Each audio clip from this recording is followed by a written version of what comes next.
Assalamualaikum warahmatullahi wabarakatuh. Kembali lagi dalam channel Lakon Horor. Kali ini saya akan membawakan sebuah cerita horor tentang kisah pesugihan kandang bubrah. Menceritakan tentang 3 kuli bangunan yang mendapatkan proyek renovasi rumah di sebuah hutan. Seperti apa kisah mengerikan mereka?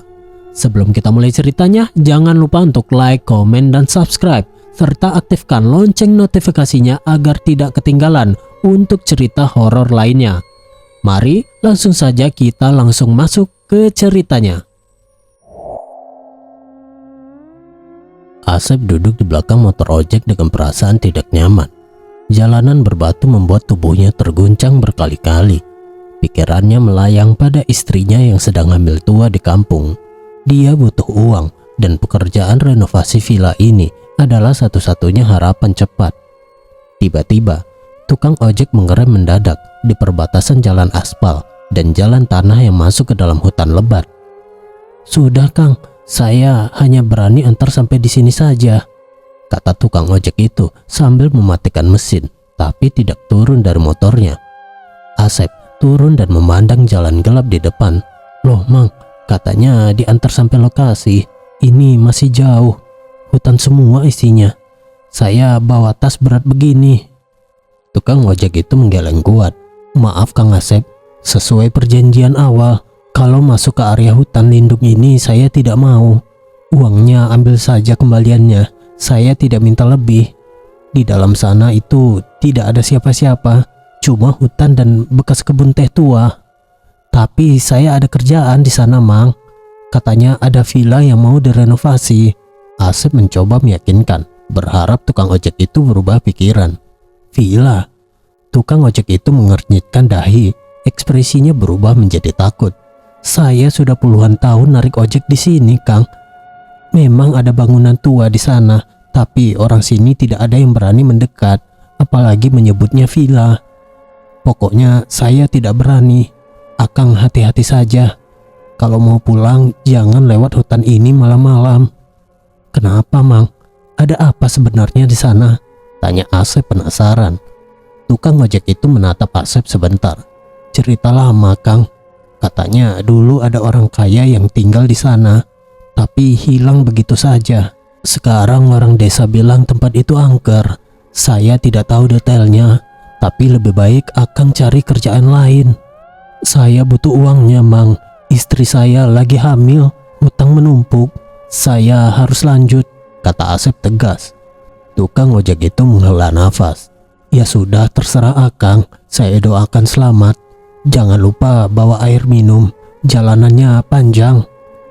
"Air minum saya sudah bawa Mang, tapi kalau Mamang berubah pikiran, saya tambah ongkosnya. 100.000 gimana? Saya benar-benar butuh sampai lokasi cepat." Asep memohon sambil mengeluarkan dompetnya untuk menunjukkan uang. Tukang ojek itu melihat uang itu, tapi tetap menggeleng. "Tidak Kang, uang segitu tidak cukup buat nyawa saya.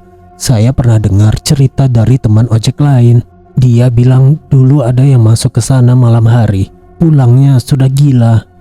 Ngomong-ngomong sendiri, bilang ada suara orang minta tolong dari dalam pohon. Saya tidak mau ambil resiko." "Suara minta tolong? Itu pasti cerita bohong, Mang.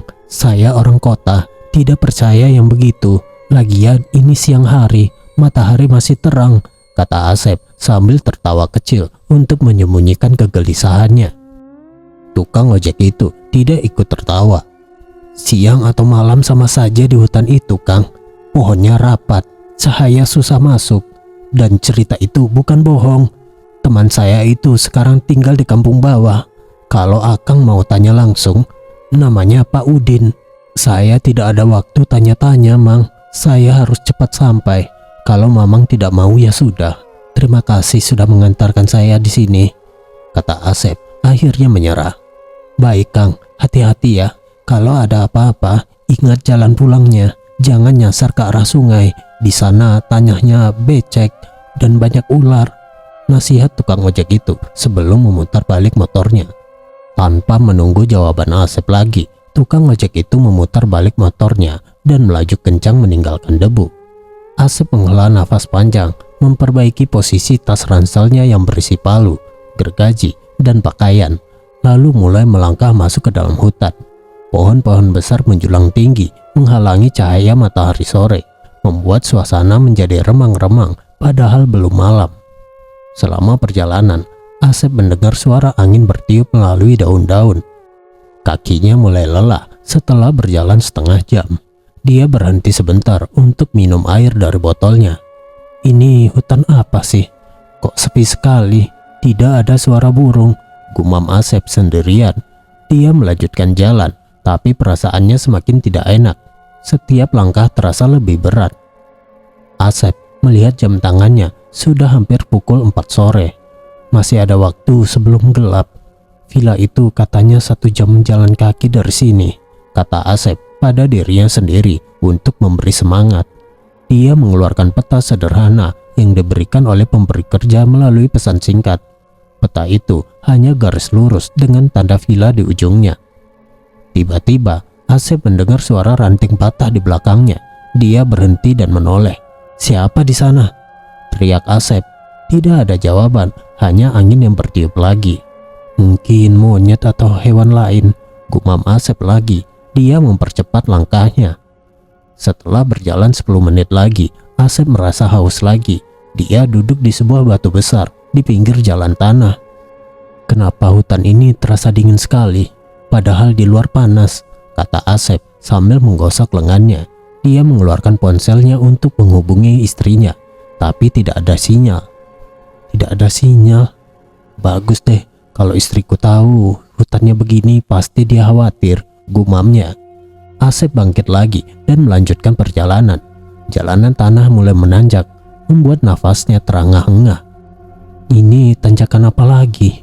Tidak ada di peta, keluh Asep. Dia berhenti sebentar untuk istirahat. Dari kejauhan, dia mendengar suara air mengalir. Itu pasti sungai yang dibilang tukang ojek tadi. Aku harus hindari, kata Asep pada dirinya sendiri. Akhirnya, setelah berjalan total 45 menit, Asep melihat cahaya terbuka di depan. Pohon-pohon mulai jarang. Ini pasti dekat villa. Semangat, Sep, katanya lagi. Dia mempercepat langkah, meski kakinya sudah pegal. Bau tanah basah dan daun busuk semakin kuat di hidungnya. Setelah berjalan kaki hampir 1 jam, Asep melihat sebuah bangunan besar di antara pepohonan. Kondisinya setengah jadi, dengan beberapa bambu penyangga yang sudah lapuk. Dinding luar bangunan memiliki retakan panjang di beberapa tempat, dan catnya mengelupas di bagian bawah. Atapnya terbuat dari genteng yang sebagian sudah pecah. Di halaman depan yang penuh rumput liar setinggi lutut, seorang pria sedang memarkirkan motor butut. Motor itu berwarna hitam pudar dengan ban yang kempis sedikit. Asep mempercepat langkahnya untuk mendekat. "Permisi," teriak Asep dari jarak 10 meter. Pria itu menoleh, wajahnya terlihat lega melihat manusia lain. Dia mengusap keringat di dahinya dengan lengan baju. "Alhamdulillah, akhirnya ada orang juga. Akang pekerja yang dipanggil juga." Asep mengangguk dan menjabat tangan pria itu. Tangan pria itu kasar dan berlumpur. "Iya, saya Asep. Akang siapa? Kok bisa bawa motor sampai sini?" "Saya Maman, Kang. Saya lewat jalur kebun teh di belakang. Soalnya tukang ojek di pangkalan sana tidak ada yang mau mengantar saya ke titik ini. Jalanannya hancur. Motor saya hampir mogok 3 kali. Keluh Maman sambil menunjukkan motornya yang penuh lumpur kering di bodi dan roda. "Ya ampun, susah sekali ya masuk ke sini. Saya jalan kaki dari pinggir hutan.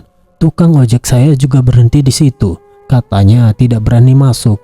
Jalannya berbatu dan tanjakan. Kaki saya sudah pegal sekali," kata Asep sambil mengusap keringatnya di wajah dengan ujung kaosnya. Maman mengangguk setuju. "Iya, Kang. Tukang ojek di pangkalan bilang hal yang sama ke saya. Mereka bilang hutan ini angker. Ada cerita lama tentang orang hilang. Saya tidak percaya sih. Tapi jalur kebun teh itu lebih parah. Ada lubang besar di tanah. Motor saya nyaris jatuh. Untung saya biasa bawa motor ke sawah, jadi saya bisa lewat. Saya juga dengar cerita itu dari tukang ojek. Katanya ada orang kaya dulu tinggal di sini, tapi hilang. Kalau Kang Maman kenapa mau ambil pekerjaan ini? Kalau saya sih karena butuh uang cepat. Istri saya lagi hamil tua, tanya Asep sambil meletakkan tas ranselnya di tanah untuk istirahat sebentar. Maman duduk di jok motornya. Sama Kang, saya punya hutang di bank untuk beli motor ini. Kerja di kota susah dapatnya. Jadi pas ada lowongan renovasi ini saya langsung ambil. Bayarannya katanya 2 kali lipat dari biasanya. Tapi tempatnya memang jauh. Saya berangkat dari pagi buta. Dari arah teras villa, seorang pria lain yang lebih muda muncul sambil merokok. Dia melambaikan tangan dengan tangan kirinya, sementara tangan kanannya memegang rokok. Sini Kang, kirain saya bakal kerja sendirian di tempat setan ini. Asep dan Maman mendekat ke teras. Teras itu terbuat dari semen kasar dengan lantai yang berdebu. Pria itu memperkenalkan diri sebagai Didin. Dia berusia sekitar 25 tahun dengan rambut pendek dan baju kaos lengan pendek. Saya sudah sampai 2 jam lalu, kata Didin sambil membuang puntung rokoknya ke rumput. Puntung itu masih menyala sebentar sebelum akhirnya padam. Saya tadi sempat keliling sebentar. Ini villa aneh sekali. Banyak ruangan yang sepertinya pernah dibangun, tapi dibongkar lagi. Terus ada bahan bangunan seperti semen dan batu bata yang sudah jadi batu karena ditinggal lama. Kang Asep dan Kang Maman tahu siapa pemiliknya? Asep menggeleng. Saya cuma dikasih alamat dan disuruh datang bawa alat. Katanya pemiliknya ibu-ibu. Saya dapat info dari teman di grup buruh bangunan. Maman menimpali. Sama, saya juga butuh uang buat bayar hutang. Jadi saya tidak banyak tanya. Tapi jujur saja, hawa di tempat ini tidak enak. Sepi sekali, tidak ada suara burung atau serangga. Biasanya di hutan ada suara binatang. Ini kok hening total. Didin mengangguk sambil mengeluarkan rokok baru dari saku. Iya, saya juga memperhatikan itu. Saya tadi duduk di teras 2 jam. Tidak ada satupun burung lewat. Tapi yang penting bayarannya lancar. Kalian bawa makanan apa? Saya bawa roti tawar, tapi sepertinya kurang buat seminggu. Di sini tidak ada warung terdekat. Saya bawa mie instan dan air mineral. Ada 10 bungkus, cukup buat 3 hari kalau hemat, jawab Asep sambil membuka tasnya untuk memeriksa. Maman tertawa kecil. Saya bawa nasi bungkus dari rumah. Istri saya masak ayam goreng dan sambal. Kalau sudah lapar kita bagi-bagi ya. Saya juga bawa kopi saset. Bisa kita seduh bareng nanti. Bagus itu Kang Maman. Saya tidak bawa minum panas. Kalau malam dingin kopi pasti enak. Villa ini ada dapur tidak ya? Saya lihat tadi ada di belakang, tapi pintunya terkunci, kata Didin sambil menyalakan rokok barunya. Asep melihat ke arah belakang villa. Saya belum lihat. Mungkin pemiliknya yang pegang kunci. Kita tunggu saja di luar. Maman menambahkan, iya, jangan asal masuk. Nanti dikira maling. Kalian sudah dapat instruksi kerja apa? Saya cuma disuruh renovasi ruangan tengah, cat ulang dan perbaiki dinding. Sama Kang, saya juga ruangan tengah. Katanya mulai malam ini. Kenapa malam ya? Siang kan lebih bagus buat kerja, tanya Didin. Asep mengangkat bahu. Tidak tahu, mungkin pemiliknya punya alasan. Kita lihat saja nanti. Pintu utama villa yang terbuat dari kayu jati tebal terbuka perlahan dengan suara engsel yang berderit. Keluarlah seorang wanita parubaya berusia sekitar 50 tahunan. Dia mengenakan kebaya hitam dan kain batik coklat. Wajahnya pucat dengan kulit putih pucat, tapi dia tersenyum ramah meski senyumannya tidak mencapai mata. Selamat datang. Maaf saya tidak menyambut di depan tadi. Suara wanita itu pelan dan datar. Saya Bularas, pemilik rumah ini. Ketiga pekerja itu mengangguk hormat dan berdiri lebih tegak. Selamat siang Bu, kata mereka serentak.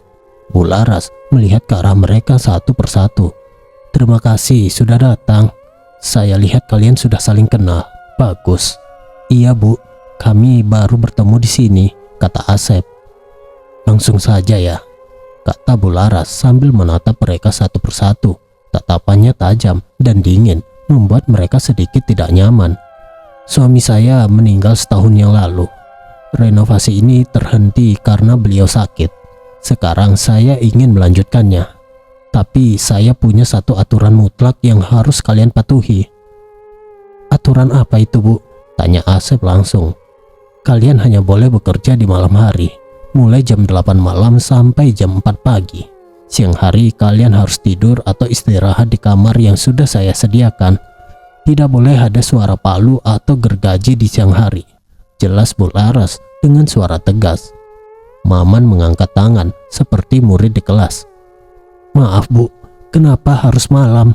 Bukannya kalau siang lebih terang dan kerjanya bisa lebih cepat. Di sini kan hutan, tidak ada tetangga yang terganggu. Bu Laras tersenyum tipis, namun matanya tidak tersenyum. Senyumnya hanya di bibir. Warga desa di bawah sana sering mencari kayu di hutan sini siang hari. Mereka sangat sensitif dengan suara gaduh dari arah villa ini. Saya tidak mau ribut dengan warga desa. Kalau kalian bekerja malam, warga tidak akan dengar. Bagaimana? Kalau tidak sanggup, silakan pulang sekarang. Saya bisa cari pekerja lain.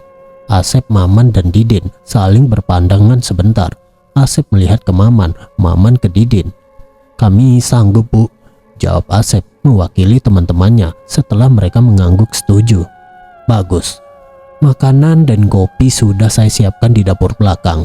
Silakan istirahat dulu. Nanti malam kalian bisa mulai bekerja di ruangan tengah. Kelupas cat lama dan plester ulang dinding yang retak. Perintah Bu Laras sebelum berbalik dan masuk ke kamarnya di ujung lorong. Lalu mengunci pintu dengan suara klik yang keras. Setelah Bu Laras pergi, Didin berbisik dengan suara pelan. Bu Laras, aneh ya. Tatapannya dingin sekali. Kalian yakin mau lanjut? Aturan kerja malam itu aneh banget. Ya mau gimana lagi, Din? Uangnya besar. Bisa bayar hutang saya langsung, kata Maman sambil menggelengkan kepala. Asep mengangguk. Betul. Kita istirahat dulu. Nanti malam baru mulai. Mungkin aturannya masuk akal. Kalau warga desa memang sering lewat. Kita lihat saja dulu satu malam. Setuju, Kang. Mari kita ke dapur cek makanan. Saya sudah lapar dari tadi. Setelah makan malam sederhana di dapur, Asep, Maman, dan Didin kembali ke ruang tengah villa. Mereka menyalakan lampu neon yang tergantung di langit-langit ruangan. Cahaya lampu itu putih terang, tapi ruangan tetap terasa gelap karena jendela-jendela ditutup tirai tebal. Lantai ruangan terbuat dari ubin keramik yang retak di beberapa tempat, dan dindingnya penuh cat lama yang mengelupas. Mereka meletakkan alat-alat di tengah ruangan. HP untuk mengerok cat, ember untuk adukan semen, dan skop kecil untuk meratakan plester. Malam pertama bekerja, suasana sangat hening. Hanya terdengar suara KP, alat pengerok cat, beradu dengan tembok. Didin mengerok cat di bagian atas dinding, berdiri di atas tangga kayu kecil. Sementara Asep dan Maman mengaduk semen di ember besar yang diletakkan di lantai. Tebal sekali catnya, keluh Didin sambil menggosok keringat di dahinya dengan lengan baju. Ini ada 5 lapisan warna berbeda. Sepertinya rumah ini sering sekali dicat ulang. Lapisan bawahnya warna merah, atasnya kuning, lalu hijau, biru, dan putih sekarang. Siapa yang mengecat ulang begini terus? Maman mengaduk semen dengan kayu panjang. Mungkin pemiliknya suka ganti warna, atau renovasi sering gagal. Saya pernah kerja di rumah orang kaya. Mereka suka mengecat ulang setiap tahun karena bosan. Tapi di sini aneh sih. Catnya tebal seperti sudah puluhan tahun. Asep menambahkan air ke ember. Iya, catnya lengket sekali. Susah dikerok. Kita harus selesaikan malam ini separuh dinding. Besok lanjutkan sisanya. Jam berapa sekarang? Sudah jam 9 malam belum? Didin melihat jam tangannya. Baru jam 8 lewat 10 menit. Masih panjang malamnya. Hawa di sini dingin ya. Meski di hutan, saya pakai jaket dulu deh. Didin turun dari tangga dan mengambil jaket dari tasnya. Maman mengangguk. Betul sekali.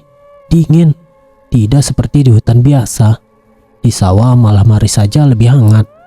Kalian dengar suara apa tadi?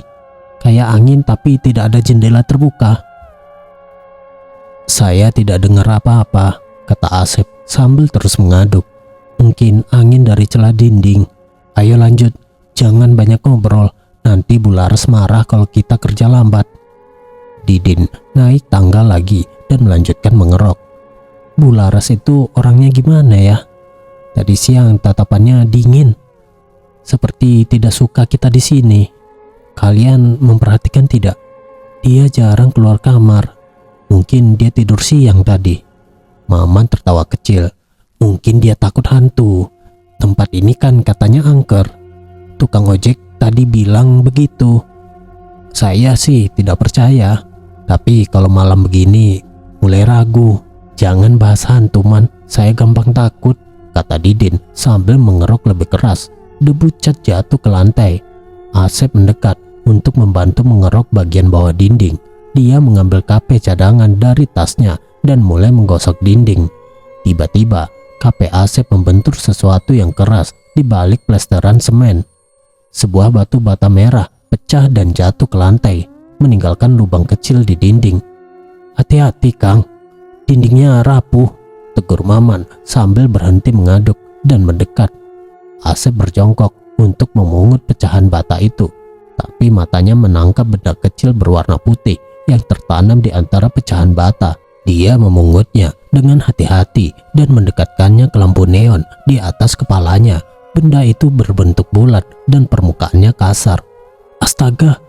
Asep melempar benda itu karena kaget. Benda itu jatuh ke lantai dan berguling ke arah ember semen. Kenapa Kang Asep? Tanya Didin dan Maman serentak. Didin turun dari tangga dan Maman menyinari lantai dengan senter dari ponselnya. Gigi, itu ada gigi geraham manusia di dalam tembok, seru Asep dengan wajah pucat menunjuk ke arah lantai di mana benda itu berhenti. Maman segera mendekat dan menyinari lantai dengan senter. Dia mencari-cari di antara debu, semen, dan kerikil. Mana Kang? Tidak ada apa-apa di sini, cuma kerikil putih biasa. Ini yang Akang maksud. Maman memungut sebuah batu kecil dan menunjukkannya. Saya lihat jelas tadi man, bentuknya gigi geraham besar dan masih ada sedikit akarnya. Warnanya kuning kecoklatan seperti gigi orang dewasa. Tidak mungkin saya salah lihat. Asep bersikeras sambil berdiri dan mendekat lagi. Tangannya gemetar sedikit. Didin ikut mencari tapi tidak menemukan apa-apa. Dia menyodok debu dengan kakinya. Kang Asep mengantuk mungkin. Atau itu cuma batu putih biasa yang bentuknya mirip. Sudah Kang, jangan bikin takut. Kita kerja di tengah hutan ini. Kalau mulai bahas gigi manusia, saya mau pulang sekarang juga. Kalau tidak percaya, kita gali temboknya lagi. Saya yakin ada lagi di dalam. Lubang ini masih ada. Lihat, kata Asep tegas sambil menunjuk lubang di dinding. Dia mengambil KP dan mulai menggosok lagi di sekitar lubang. Maman menggeleng kuat. Jangan Kang, nanti Bu Laras marah kalau temboknya rusak lebih parah. Kita disuruh plester ulang, bukan membongkar dinding. Lagian kalau benar gigi, kenapa ada di dalam tembok? Mungkin Akang salah lihat karena lampu remang. Saya tidak salah man, saya pernah lihat gigi geraham orang waktu ke dokter gigi. Bentuknya persis. Mungkin ada mayat di dalam tembok ini, kata Asep dengan suara lebih pelan tapi tetap yakin.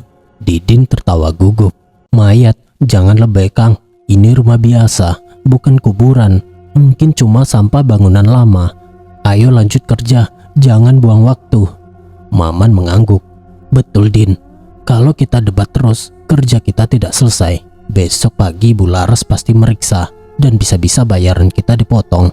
Asep menghela nafas. Ya sudah, tapi saya tetap yakin nanti kalau ada lagi, kalian lihat sendiri.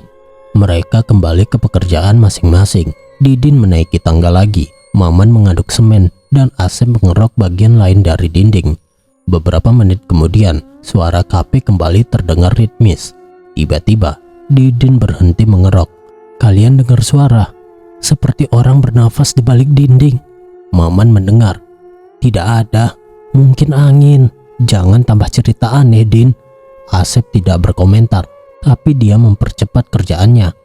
Saat mereka sedang berdebat tadi, tiba-tiba Bu Laras muncul di ambang pintu, membawa nampan berisi kopi panas. Tidak ada suara langkah kaki sebelumnya. Dia berdiri diam memegang nampan dengan kedua tangan. "Sedang cari apa?" tanya Bularas datar, suaranya tidak naik turun. Asep terlonjak kaget dan hampir menjatuhkan kape. Tidak Bu, cuma ada batu jatuh dari dinding tadi." Maman cepat menambahkan, "Iya Bu, kami lagi perbaiki. Maaf kalau berisik." Bularas meletakkan nampan di meja kecil di sudut ruangan. "Ini kopinya, diminum dulu biar tidak mengantuk dan tidak berhalusinasi," kata Bularas penuh penekanan pada kata berhalusinasi.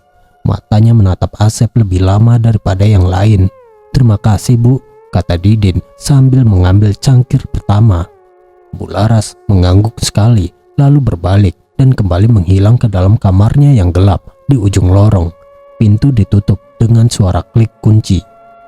Setelah Bularas pergi, Didin berkata dengan suara pelan, "Dia tahu kita lagi bahas apa ya? Kok tiba-tiba muncul?" Dan kata berhalusinasi itu seperti menyindir Kang Asep. Asep mengangguk sambil minum kopi. "Iya, aneh. Seperti dia mendengar pembicaraan kita dari tadi.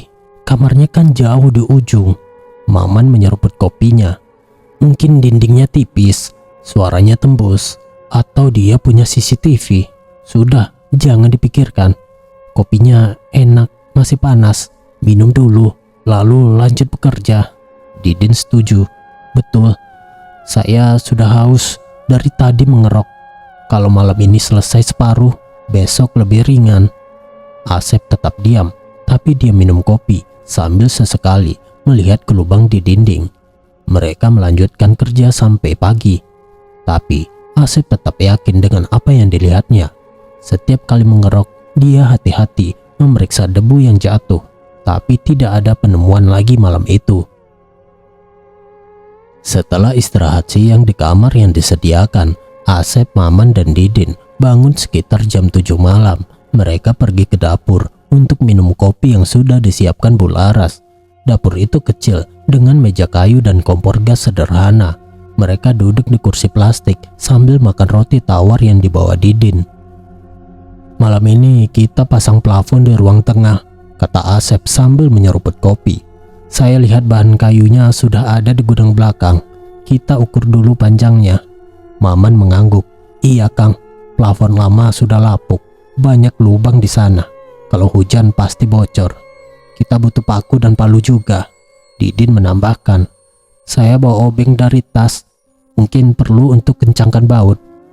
Malam kemarin kerja lancar. Tapi saya masih ingat gigi yang Kang Asep bilang. Kalian yakin itu cuma batu?" Asep menggeleng. "Saya tidak bohong, Din. Itu gigi betulan. Tapi malam ini kita fokus kerja saja. Jangan bahas lagi, nanti Bularas dengar." Maman melihat ke pintu Bularas. "Dia belum keluar hari ini. Mungkin tidur. Kita mulai saja jam 8, seperti aturan." Mereka selesai minum kopi dan pergi ke ruang tengah. Mereka mengukur plafon dengan meteran. Ruangan itu berukuran 6 meter kali 4 meter. Mereka memotong kayu sesuai ukuran dan mulai pasang dari sudut ruangan. Di malam kedua, saat mereka memasang plafon, terdengar suara langkah kaki berat di atas kepala mereka. Suara itu datang tiba-tiba sekitar jam 10 malam. "Shh, diam dulu," bisik Asep sambil berhenti memaku. Mereka bertiga berhenti bergerak. Suara itu bukan hanya langkah kaki, tapi seperti ada benda berat atau tubuh yang diseret di atas papan kayu plafon. Suaranya bergerak dari ujung ruangan ke ujung lainnya, tepat di atas kepala mereka. Langkahnya melambat dengan jeda setiap 2 detik. "Itu bukan tikus, Kang," bisik Didin, gemetar sambil memegang palu erat. "Tikus tidak seberat itu langkahnya. Suaranya seperti orang dewasa berjalan." Maman menyinari plafon dengan senter. "Iya, benar sekali. Seperti ada orang di atas. Tapi atap kan tertutup, tidak ada akses ke sana." Asep mendengar dengan teliti. Suaranya bergerak ke kanan sekarang. "Lihat, debu jatuh dari celah plafon." Debu halus jatuh ke lantai seperti hujan kecil. Mereka bertiga terpaku sampai suara itu hilang menuju bagian belakang rumah. Setelah hening lagi, Maman bertanya, "Apa kita naik ke atas cek?" Mungkin ada hewan besar masuk loteng. Jangan, Man. Bahaya kalau plafonnya jebol. Kita tidak punya tangga panjang. Lagian loteng gelap total, jawab Asep sambil menggeleng. Didin menelan ludah. Kita lanjut saja kerjanya, tapi jangan pisah-pisah. Kalau suara datang lagi, kita berhenti bareng. Saya tidak mau sendirian di sini. Maman setuju. Betul, Din. Mulai sekarang kita kerja dekat-dekat saja. Saya pegang senter terus. Asep mengambil nafas dalam. Oke, lanjut pasang. Tapi kalau suara lagi, kita panggil Bularas. Dia pemilik, pasti tahu ada apa. Mereka melanjutkan pasang plafon dengan hati-hati. Sepanjang malam, suara itu tidak lagi datang. Mereka selesai jam 3 pagi dan kembali ke kamar untuk tidur. Pagi harinya, Bularas keluar memeriksa pekerjaan mereka. Kerja bagus malam ini, kata Bularas datar sambil melihat plafon baru. Besok malam lanjut cat dinding samping. Bu, malam tadi kami dengar suara aneh di plafon, seperti langkah kaki, kata Asep langsung. Bularas menatap Asep. Mungkin angin atau hewan. Jangan pikirkan. Minum kopi lebih banyak, biar tidak mengantuk. Didin menambahkan, tapi suaranya berat, Bu. Kami takut. Kerja saja sesuai aturan. Kalau takut pulang sekarang, jawab Bularas sebelum masuk ke kamar lagi. Mereka bertiga saling pandang. Dia tidak peduli, kata Maman. Kita istirahat saja dulu. Siang harinya mereka tidur di kamar. Malam berikutnya mereka mulai bekerja lagi jam 8 malam. Mereka mengecat dinding samping ruang tengah. Cat putih dicampur di ember. Catnya encer sekali malam ini, kata Didin sambil mengaduk kuas. Asep mengangguk. Iya, tapi cepat kering. Kita bagi tugas. Saya cat bagian atas, kalian di bawah ya. Maman setuju. Oke Kang, tapi ingat jangan pisah. Malam kemarin suara aneh, jangan sampai ada lagi. Mereka mengecat selama 1 jam tanpa gangguan. Kemudian Maman kehabisan air untuk campuran cat. Saya ambil air dulu di sumur belakang sebentar, kata Maman. Jangan sendirian, Man, kita bareng, kata Asep. Tidak usah Kang, cuma sebentar. Sumur dekat pintu belakang, jawab Maman sambil mengambil ember. Maman pergi ke belakang. 5 menit kemudian, malam ketiga, giliran Maman yang mengalami kejadian mengerikan. Dia sedang mengambil air di sumur belakang untuk adukan semen. Sumur itu dalam, dengan dinding batu dan tali timba panjang. Tiba-tiba, dia berlari masuk ke dalam rumah dengan nafas terengah-engah. Wajahnya pucat pasi seperti mayat. Embernya ditinggal begitu saja di luar. Kenapa, Man? Ada apa? Tanya Asep panik sambil berdiri dari tempat cat. Didin juga mendekat. Kamu jatuh atau apa? Wajahmu pucat sekali. Sumur itu. Maman terbata-bata, tangannya menunjuk ke arah pintu belakang. Tadi pas saya tarik embernya, rasanya berat sekali. Saya pikir tersangkut batu. Pas sudah dekat bibir sumur, saya lihat ada tangan. Tangan manusia pucat memegang pinggiran ember. Lalu ada potongan lengan yang melompat keluar dan masuk lagi ke dalam air. Ah, yang benar kamu, Man. Jangan bercanda, bentak Didin yang sebenarnya juga ketakutan. Tangannya memegang kuas cat erat. Demi Allah, Din, saya lihat sendiri jari-jarinya bergerak. Kulitnya putih pucat seperti tangan orang mati. Saya tidak mau ke belakang sendirian lagi. Pokoknya tidak mau, teriak Maman histeris sambil duduk di lantai. Tubuhnya gemetar. Asep mencoba tenang sambil memegang bahu Maman. Oke, tenang dulu, Man. Minum air. Kita cek bareng-bareng ke sumur sekarang. Maman menggeleng kuat. Jangan, Kang. Saya tidak mau lihat lagi. Itu bukan halusinasi. Tangan itu memegang ember saya. Rasanya dingin. Saya sentuh tali itu. Didin melihat ke pintu belakang. Kita ambil embernya dulu. Jangan ditinggal di luar. Kalau benar ada tangan, kita lihat buktinya. Asep setuju. Iya, Din. Kita bertiga pergi. Ambil senter. Mereka bertiga pergi ke belakang dengan senter. Ember tergeletak di tanah dekat sumur.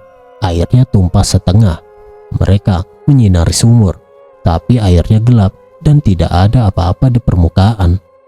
"Lihat, tidak ada tangan," kata Didin. "Mungkin kamu salah lihat, Man. Cahaya bulan tipis malam ini." Maman bersikeras. "Saya tidak salah, itu nyata. Jari-jarinya panjang dan kurus, bergerak seperti mau memegang saya." Asep mengambil ember. "Sudah, kita masuk lagi." "Oke, mulai sekarang kita selalu bertiga kemana-mana. Kalau ambil air, kita pergi bersama. Kalau ke kamar mandi juga." Didin mengangguk. "Setuju. Tempat ini mulai aneh. Malam kemarin suara langkah, sekarang tangan. Kalau besok masih begini, kita bicara sama Bularas." Maman masih gemetar sambil memegang tangannya sendiri. "Bularas, dia pasti bilang kita halusinasi lagi. Saya mau pulang, Kang. Uangnya nanti saja, nyawa lebih penting." "Jangan dulu, Man. Kita butuh uangnya. Tahan 2 malam lagi. Besok kita lebih hati-hati," bujuk Asep sambil membawa mereka kembali ke ruang tengah. Mereka melanjutkan mengecat dinding dengan diam-diam, tapi mata mereka sering melihat ke belakang dan atas. Malam itu selesai tanpa kejadian lain, tapi ketakutan mulai bertambah. Memasuki hari kelima, kondisi fisik Didin menurun. Dia terus mengeluh sakit perut dan diare. Pagi itu, setelah Bularas memeriksa pekerjaan malam sebelumnya, Didin duduk di teras villa sambil memegang perutnya. Wajahnya pucat dan dia sering bolak-balik ke kamar mandi. Asep dan Maman melihatnya dengan khawatir saat mereka istirahat di kamar. "Didin, kamu sakit apa sebenarnya? Dari kemarin malam sudah keluh kesah," tanya Asep sambil membagikan air mineral dari tasnya. Didin menggeleng lemah. "Perut saya mules terus, Kang. Mungkin karena makan kemarin atau air dari sumur. Saya sudah diare 3 kali pagi ini. Badan saya lemas sekali." Maman mendekat dan memeriksa suhu Didin dengan tangan. "Panas tidak? Kalau demam kita minta obat ke Bularas. Jangan dipaksa kerja malam nanti." "Tidak panas, Man. Cuma perut bergejolak. Saya istirahat dulu di kamar. Nanti malam baru lihat kondisi," jawab Didin sambil berdiri pelan dan masuk ke kamar istirahat. Asep melihat ke Maman. Dia makin parah. Malam kemarin saja kerjanya lambat karena bolak-balik ke toilet. Kalau malam ini masih sakit, kita suruh istirahat saja. Maman mengangguk. "Betul, Kang. Kita berdua bisa tangani. Pekerjaan tinggal cat dinding belakang dan perbaiki lantai. Tapi saya masih ingat tangan di sumur kemarin. Jangan sampai Didin pergi sendirian ke belakang." "Iya, kita ingatkan dia. Mulai sekarang selalu bertiga," kata Asep. Siang harinya mereka tidur di kamar. Kamar itu sempit dengan 3 tempat tidur lipat dan lemari kecil. Udara di kamar lembab karena dekat dengan hutan. Jam 7 malam mereka bangun dan pergi ke dapur untuk makan. Bularas sudah menyiapkan nasi dan lauk ikan asin dan sayur bayam. "Didin, makan sedikit saja. Saya tidak nafsu makan, perut masih sakit," keluh Didin.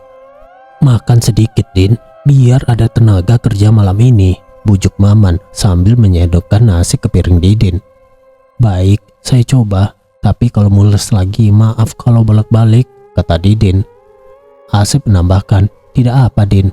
Kalau terlalu sakit, kamu istirahat saja. Kami lanjut bekerja berdua."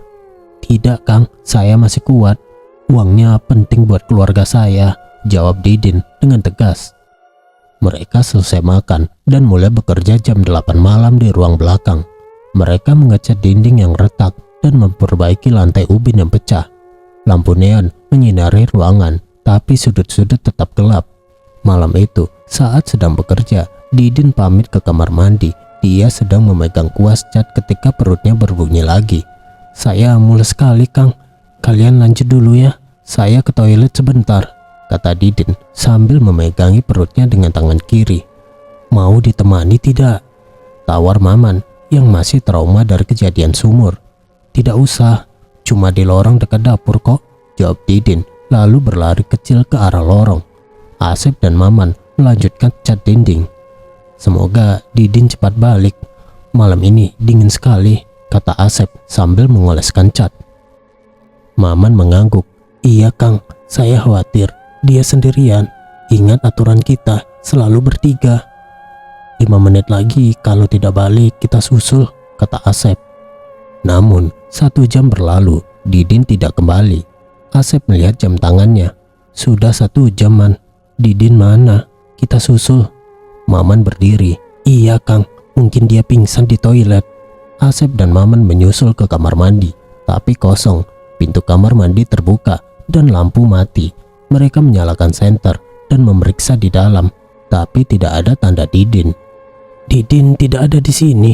Cek kamar tidur, kata Maman panik. Mereka pergi ke kamar tidur, tapi tempat tidur Didin kosong.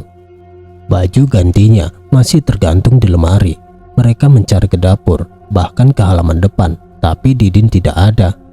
Dapur kosong, halaman depan juga gelap total, kata Asep. Maman mulai gemetar. Kang, dia hilang.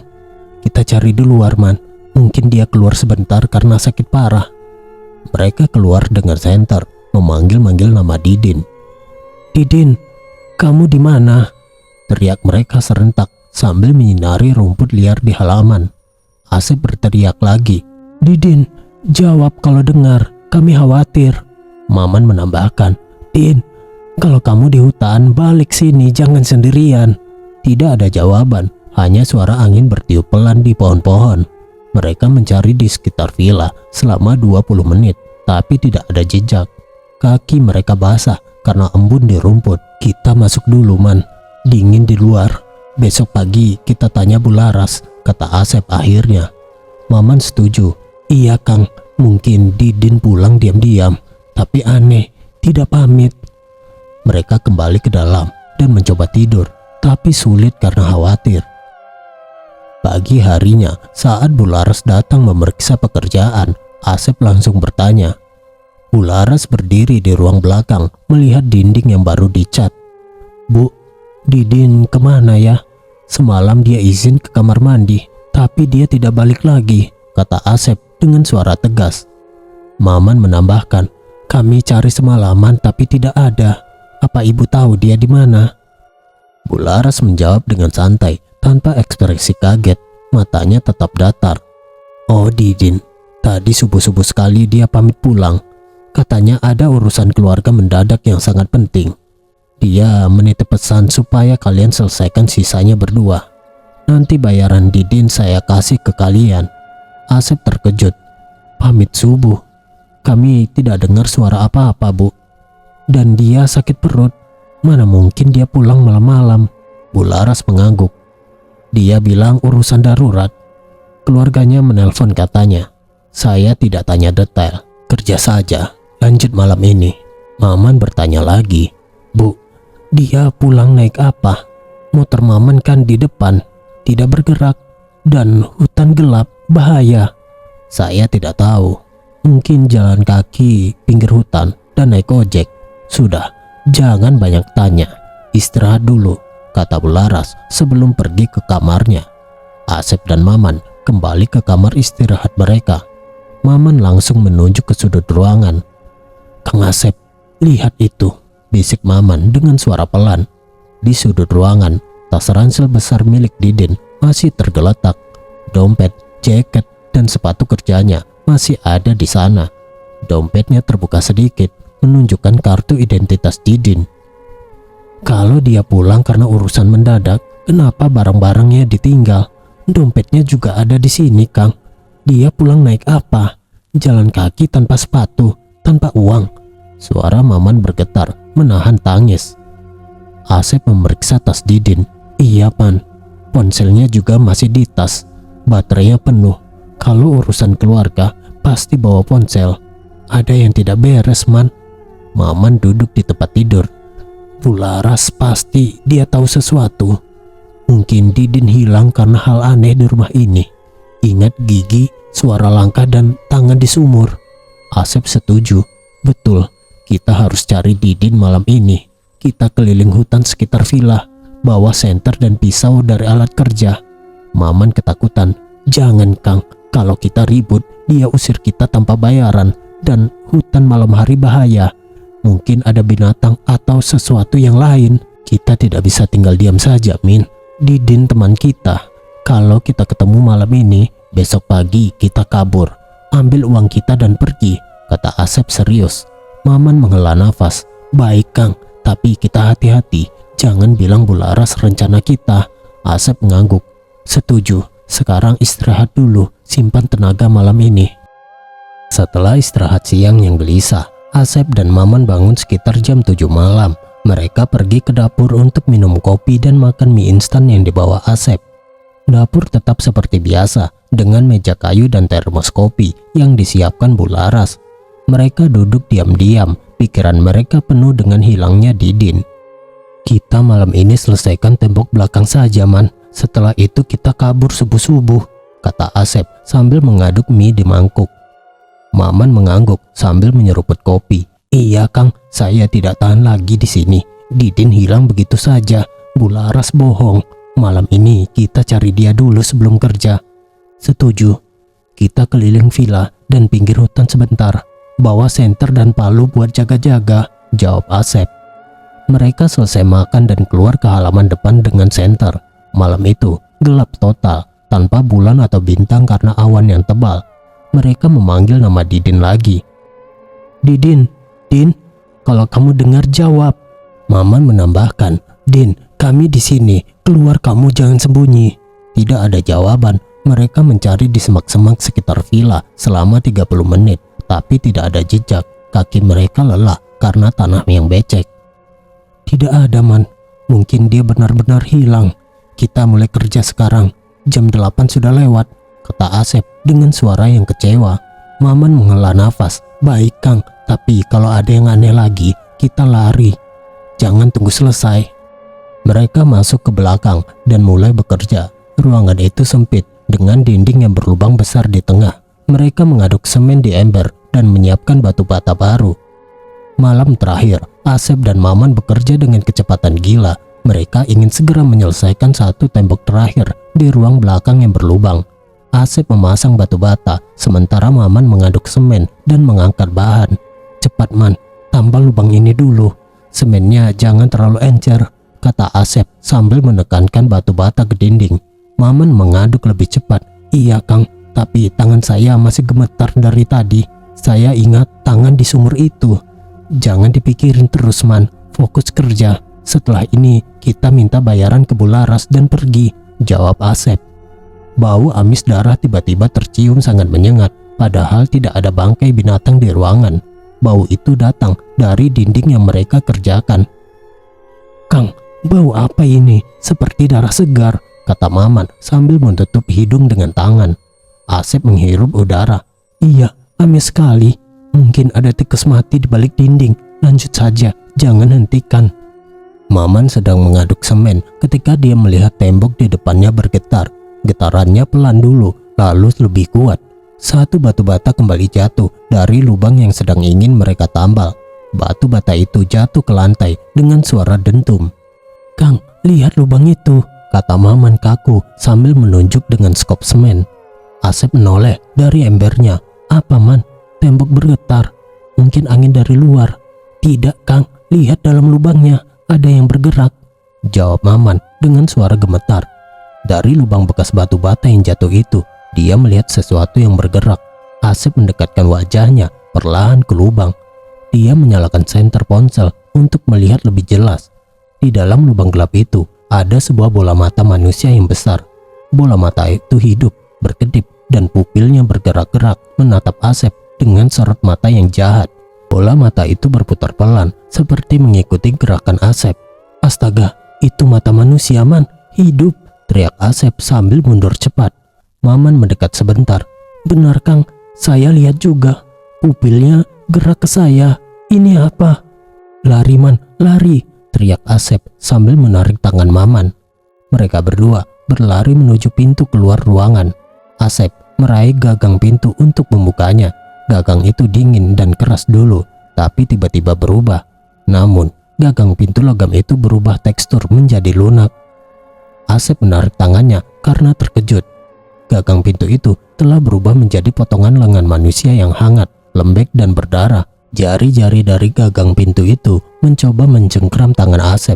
Jari-jarinya bergerak pelan seperti mau memegang erat. "Ini apa, Kang? Pintunya hidup, gagangnya aja di tangan," teriak Maman sambil mundur. Asep melihat tangannya yang basah darah. "Ini darah asli, Man. Pintunya berubah, tendang saja."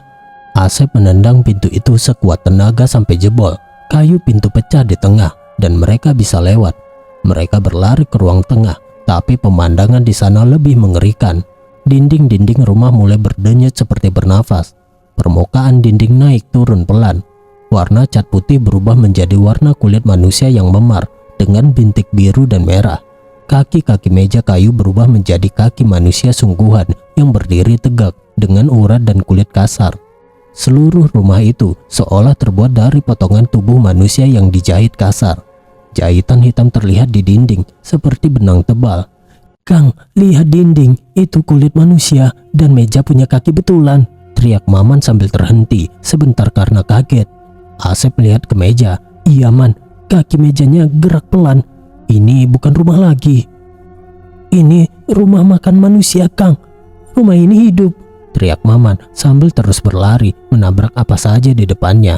Dia menabrak kursi yang jatuh ke lantai. "Lari ke depan, Man. Pintu utama, jangan berhenti," perintah Asep sambil menarik Maman lagi. Mereka mendengar suara retak dari dinding. Suara itu seperti tulang yang patah. Potongan jari jatuh dari plafon satu persatu ke lantai di belakang mereka. Jari itu bergerak pelan di lantai seperti mau merangkak. "Kang, jari jatuh dari atas. Mereka bergerak," teriak Maman sambil melihat ke belakang sebentar. "Jangan melihat, Man. Lari saja. Pintu di depan sudah dekat," jawab Asep dengan nafas terengah. Mereka terus lari melewati lorong. Suara retak semakin keras di belakang. Mereka berhasil mendobrak pintu depan dan lari ke halaman. Pintu kayu depan pecah di bagian tengah setelah Asep menendang 2 kali. Halaman depan penuh rumput tinggi dan batu-batu kecil yang membuat mereka tersandung. Asep dan Maman berlari secepat mungkin ke arah motor Maman yang diparkir di pinggir halaman. "Cepat, Man, ke motor, jangan berhenti," teriak Asep sambil menarik lengan Maman.